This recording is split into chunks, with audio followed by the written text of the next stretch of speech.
Memegang teguh tradisi dan budaya menjadi prinsip hidup warga Sumba. Mempertahankan cara hidup tradisional dan mengembangkan desa adat menjadi tempat tujuan wisata menjadi sumber pemasukan alternatif bagi pundi-pundi warga Sumba.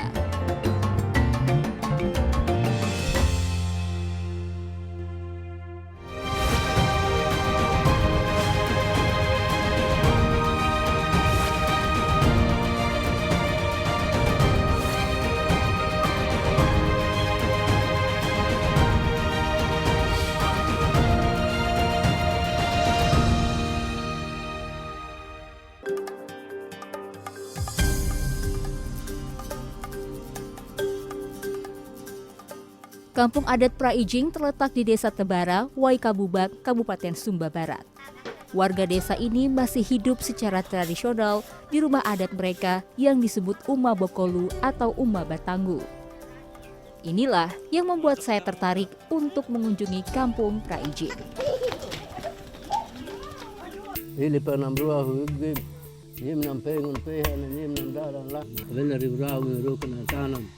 Manawutana merupakan salah satu cara sembahyang warga Sumba untuk meminta petunjuk kepada Sang Pencipta melalui arwah nenek moyang.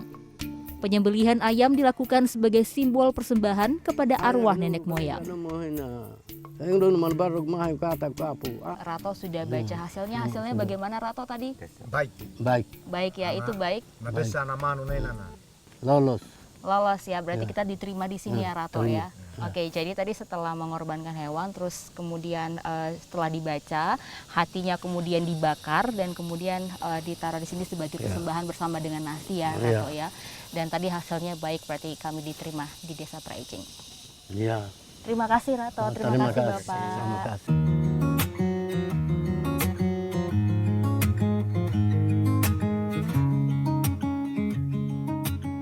Merasa lega karena sudah diterima, saya pun berjalan mengelilingi Kampung Adat Praijing.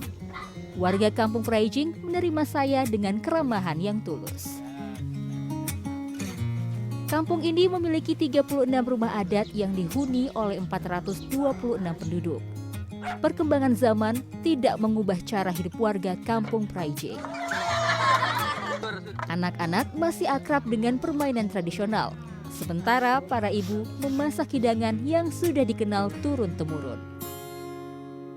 Temali ka kita. Jangan lagi oleh. Halo. Lagi bikin apa ini Mama? Lagi tumbuk dan ubi. Oh, daun ubi Iya. untuk dimasak ya? Ya, dimasak. Apa nama makanannya apa itu di Sumba? Rolua. Rolua. Iya. Itu ada daun ubi sama apa lagi di dalam itu? Mama? Bawang Bawang putih, putih, bawang bawang merah, merah. daun kemangi. Ini harus berapa lama ditumbuk ini Mama? Ya, tidak lama. Tidak lama. Tidak lama. Kan Ini 3 orang yang tumbuk ini tidak lama. tidak lama. Oke, Biar satu orang saja tiap hari. Roolua adalah salah satu makanan khas warga Sumba. Bahan utamanya daun ubi atau daun singkong yang dicampur bawang putih, bawang merah, daun kemangi, dan beras yang ditumbuk di dalam lesung atau dalam bahasa Sumba disebut ngihung. Oke, Mama, kita langsung. Setelah daun ubi dan bahan lainnya halus serta tercampur sempurna, roolua pun siap dimasak. Memarut kelapa dan cara memasak lainnya masih dilakukan secara tradisional, menggunakan kieri atau parut kelapa dan kayu bakar. Salah satu kunci rasa gurih roolua adalah santan kelapa yang dimasukkan setelah roolua mendidih. Kelapanya tidak, toh cuman butuh waktu lebih dari 30 menit untuk memasak makanan ini.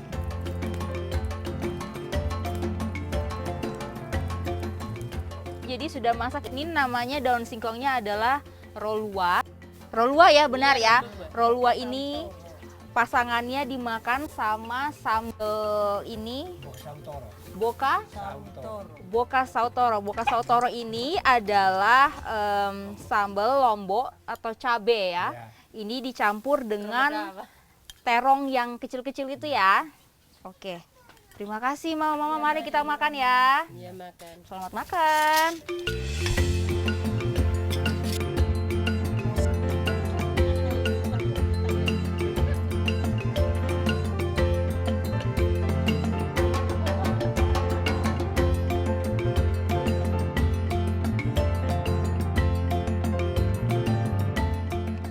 Kampung Adat Praijing resmi menjadi objek wisata pada 2 Juli 2018.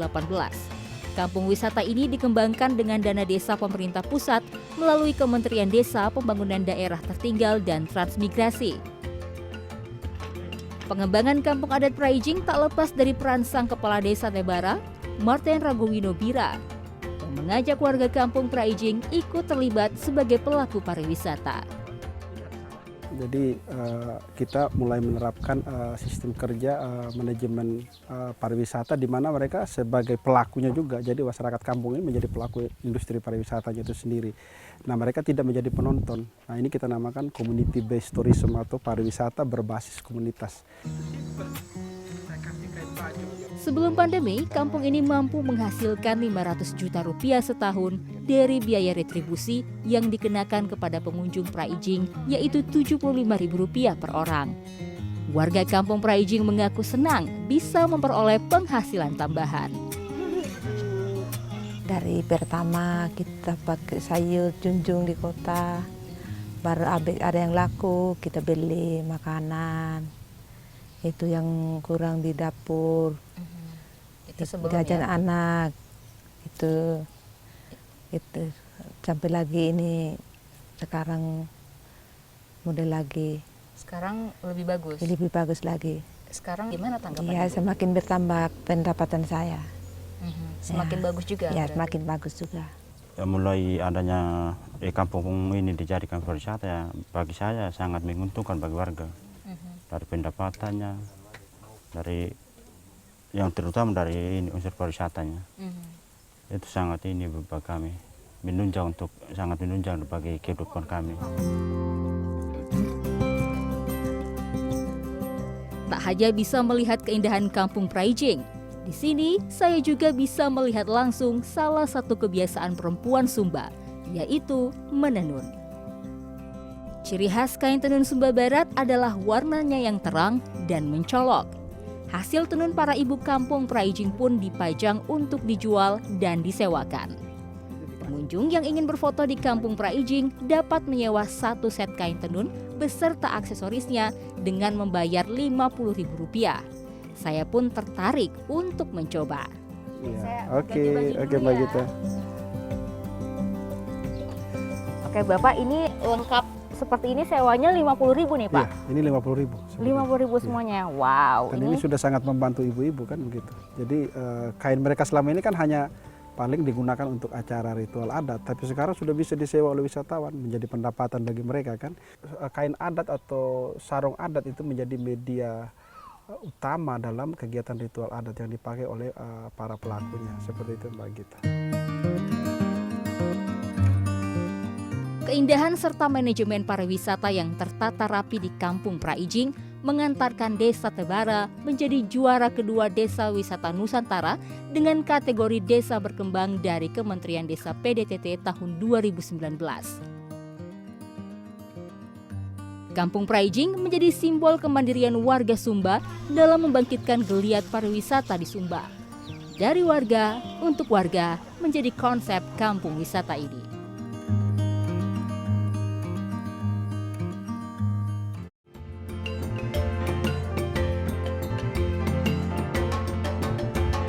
Itu kami mendesain motifnya itu kami tidak sembarangan. Jadi kami ambil dari filosofi budaya kami orang Sumba.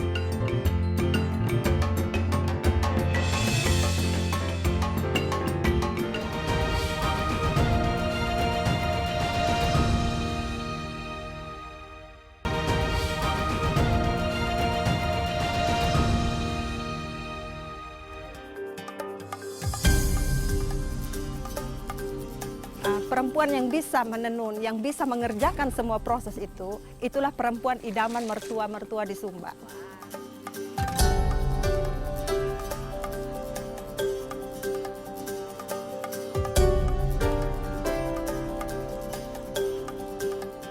Mengandung makna di setiap helainya. Kain tenun ikat Sumba menjadi warisan sang leluhur yang masih dijaga hingga kini. Kegiatan menenun yang tadinya hanya merupakan sebuah kebiasaan, kini menjadi mata pencarian bagi sebagian warga Sumba. Tenun ikat adalah salah satu jenis tenun dari Sumba Timur yang mengundang banyak perhatian. Adriana Belu Ana Jawa yang akrab disapa Rambu Ciko adalah seorang perempuan Sumba Timur yang masih mempertahankan tradisi tenun Sumba, khususnya tenun ikat. Kalau ciri khas kami tenun Sumba, itu kami mendesain motifnya itu kami tidak sembarangan. Jadi kami ambil dari filosofi budaya kami orang Sumba. Jadi apa yang ada di dalam budaya kami, itulah yang kami tuangkan di dalam selembar kain. Kegunaannya untuk nanti supaya motif-motif ini tidak punah. Dan nanti akan kami ceritakan juga kepada anak cucu kami bahwa sejarah ini dulu pernah ada di Sumba dan tidak akan pernah habis-habisnya. Terdapat 42 tahap dalam pembuatan selai kain tenun ikat Sumba. Menurut Rambu Ciko, proses pembuatan selai kain tenun bisa memakan waktu 6 bulan hingga lebih dari 1 tahun. Seiring berkembangnya zaman, beberapa kain tenun ikat Sumba kini menggunakan benang tekstil atau benang pabrik. Alasannya, benang pabrik lebih halus dan ringan. Selain itu, menggunakan benang pabrik dapat memangkas waktu pembuatan kain tenun hingga 3 bulan. Benang-benang ini adalah benang yang kami beli di toko. Oke, berarti ini bukan dari kapas Bukan ya? dari kapas, ini benang toko. Bahannya seperti ini, putih. Jadi ada yang terus kita pakai pewarnaan sintetis yaitu Wantex untuk kita mendapatkan warna-warna yang kita inginkan.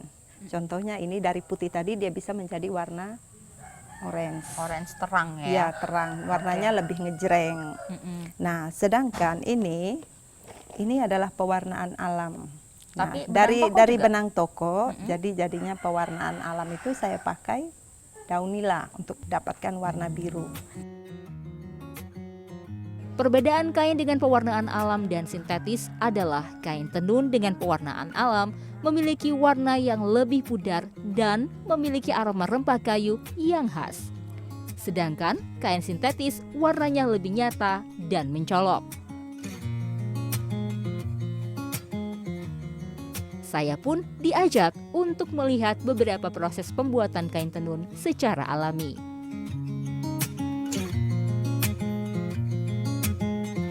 Jadi kalau saya lihat di sini nih ada tahap paling awal nih ya, Rambu Ini Ciko yang ya. proses awalnya pemintalan benang.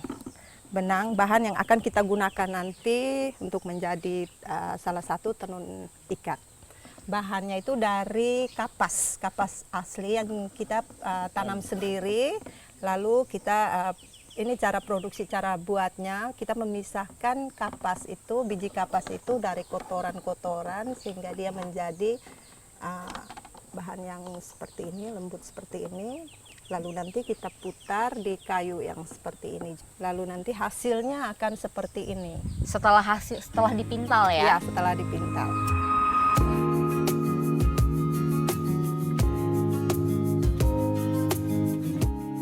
Pengukuran dan pengencangan menjadi tahapan lanjut pembuatan kain tenun. Pembuatan motif menjadi salah satu hal yang sulit dilakukan. Tidak semua orang dapat melakukan tahap ini. Disebut sebagai tenun ikat karena salah satu prosesnya adalah mengikat benang. Metode pengikatannya pun berbeda-beda untuk setiap warna.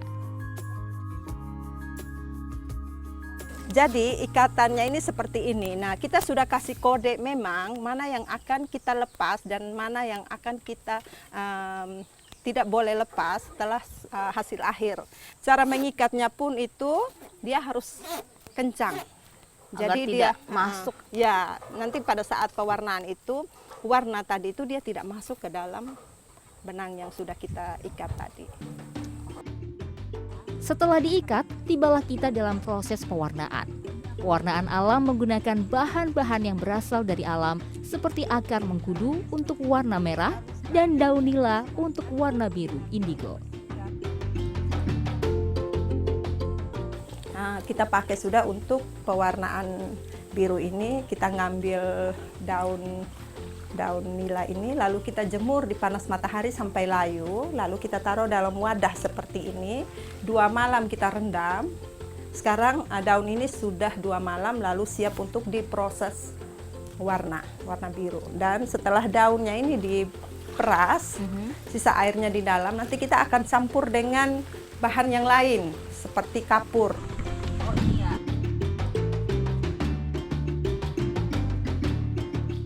Salah satu yang menarik pada proses pewarnaan biru ini adalah pencelupan kain di dalam air nila harus dilakukan oleh perempuan saja di ruangan khusus di dalam rumah. Laki-laki tidak diizinkan masuk ke dalam ruangan tersebut. Soalnya kalau khusus warna biru ada pantangannya, laki-laki tidak boleh masuk. Terus kalau masuk ada ini, terjadi sesuatu, terus kalau mau berdiri saja lihat begitu saja bisa, tapi jangan sampai masuk begitu. Soalnya di dalam kalau kita bilang ada ember biru tadi. Kalau laki-laki masuk nanti tidak bisa dikasih warna lagi, rusak. Karena memiliki 42 tahap, pengerjaan satu kain dilakukan oleh 42 pekerja. Tak banyak perempuan yang bisa melakukan seluruh 42 tahap tersebut. Ada juga yang dikerjakan oleh satu orang misalnya kalau dia masih gadis. Kalau untuk kami di Sumba, perempuan yang bisa menenun, yang bisa mengerjakan semua proses itu, itulah perempuan idaman mertua-mertua di Sumba.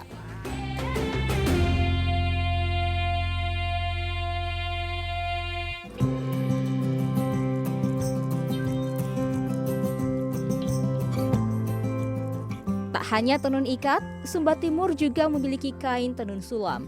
Kain ini memiliki tekstur berbeda. Sulaman benang di kain ini timbul sehingga membuat motifnya lebih nyata.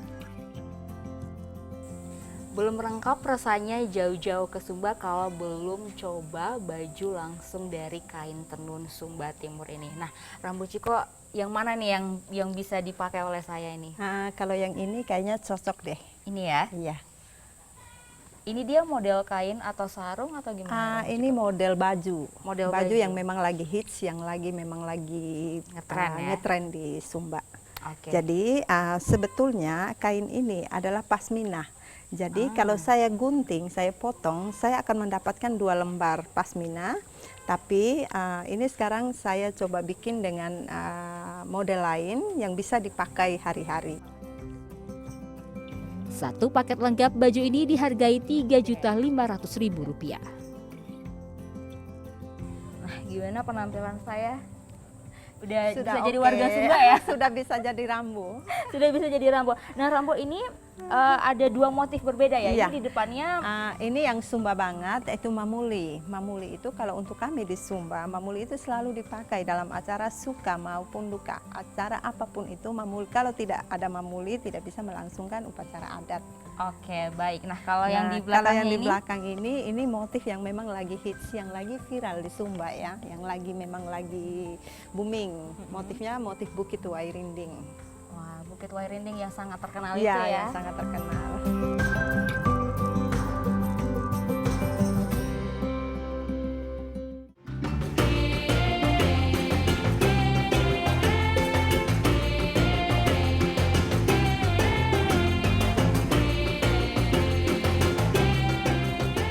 Kita udah mesti mengikuti zaman, ya kan? Karena kan kita mau hidup dari budaya.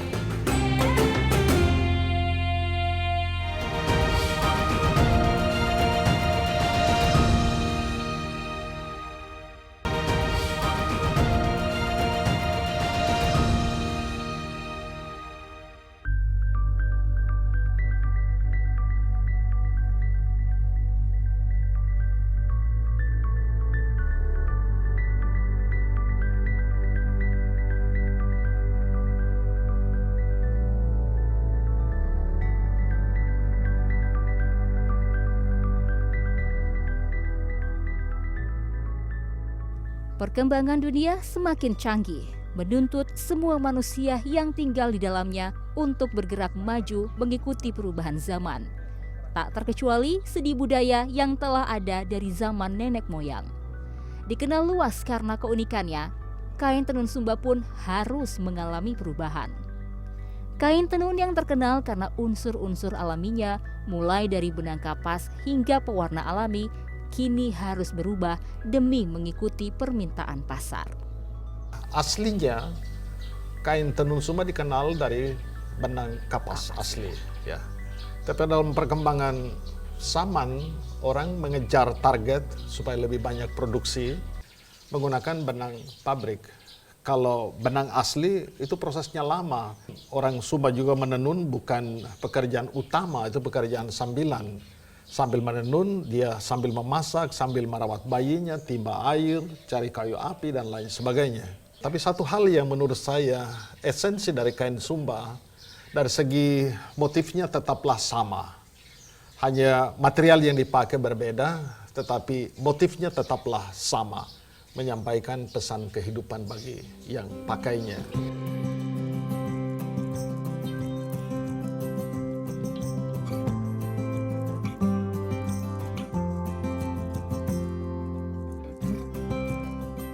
Sebagai sebuah warisan budaya, kain tenun memiliki sejumlah fungsi dan peran dalam kehidupan masyarakat Sumba. Fungsi awal kain Sumba adalah sebagai penutup aurat atau penutup tubuh. Lalu dalam perjalanan waktu, kain Sumba tidak hanya menutup aurat, tapi juga mempunyai fungsi sosial. Fungsi sosial dalam arti ada pernikahan itu menjadi barang yang diberikan kepada keluarga dari orang yang melamar anak saya misalnya. Itu salah satu fungsi sosial. Kain tenun ikat Sumba Timur syarat akan makna. Setiap helainya menceritakan sebuah kisah yang berbeda. Hal inilah yang menjadi daya tariknya. Sayangnya, harga dan ketenaran kain tenun Sumba belum mampu membawa warga Sumba keluar dari garis kemiskinan. Terbukti Kabupaten Sumba termasuk dalam daftar daerah termiskin di Indonesia.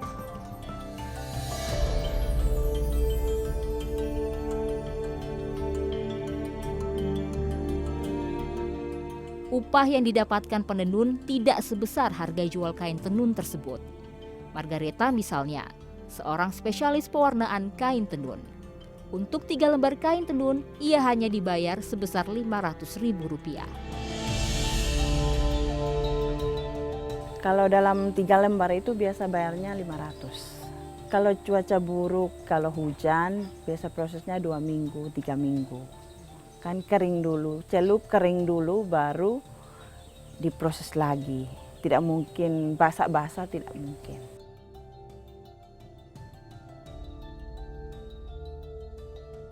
Ketua Dewan Kerajinan Nasional Daerah NTT, Julie S. Laiskodat mengatakan, penyebab besarnya perbedaan harga kain tenun Sumba di pameran dan upah yang diterima penenun adalah karena penenun tidak memiliki jaringan pembeli.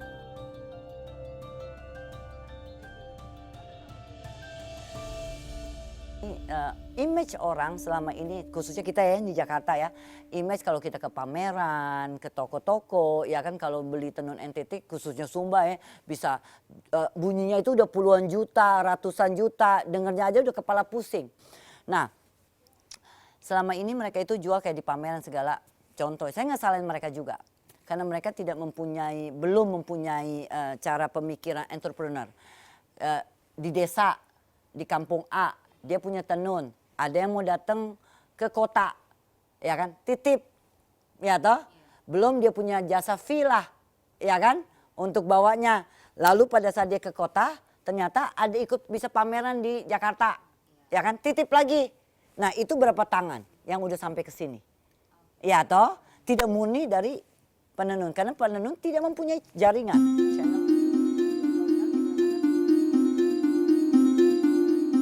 Tenun merupakan warisan dari leluhur yang dapat menjadi sumber mata pencaharian yang bisa diandalkan warga Sumba. Namun menurut Julie, untuk mencapai hal tersebut, warga Sumba harus melakukan perubahan pada beberapa hal. Jadi nggak bisa penenun saja nuntut dari kami pangsa pasar dengan modal, tetapi kami juga harus tuntut dari penenun, etos kerja, mindset dan segala macam. Kita udah mesti mengikuti zaman, ya kan? Karena kan kita mau hidup dari budaya.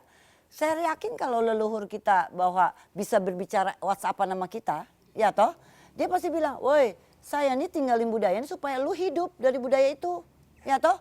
Bukan tidak hidup, berarti kan bagaimana mencari ekonomi. Tapi motif saya nggak boleh dirubah, kan itu yang kami pertahankan. Salah satu cara yang dilakukan Dekranasda NTT dalam membantu para penenun adalah menyediakan benang dengan harga yang lebih murah serta sistem beli putus dari penenun. Awalnya, kain tenun Sumba hanya berupa selendang dan sarung. Namun kini, kain tenun Sumba dapat digunakan sebagai pakaian sehari-hari. Para desainer Indonesia berlomba-lomba membuat busana berbahan kain tenun Sumba. Pesona kain tenun Sumba bahkan sudah terkenal hingga ke dunia internasional. Baju-baju cantik dengan bahan dasar kain tenun Sumba sudah beberapa kali tampil di panggung peragaan busana internasional seperti New York Fashion Week dan Paris Fashion Week. Untuk mencegah penjiplakan, pemerintah Provinsi NTT telah mendaftarkan 700 motif kain tenun NTT dari 22 kabupaten dan kota, termasuk 4 kabupaten di Sumba sebagai indikasi geografis di Kementerian Hukum dan HAM.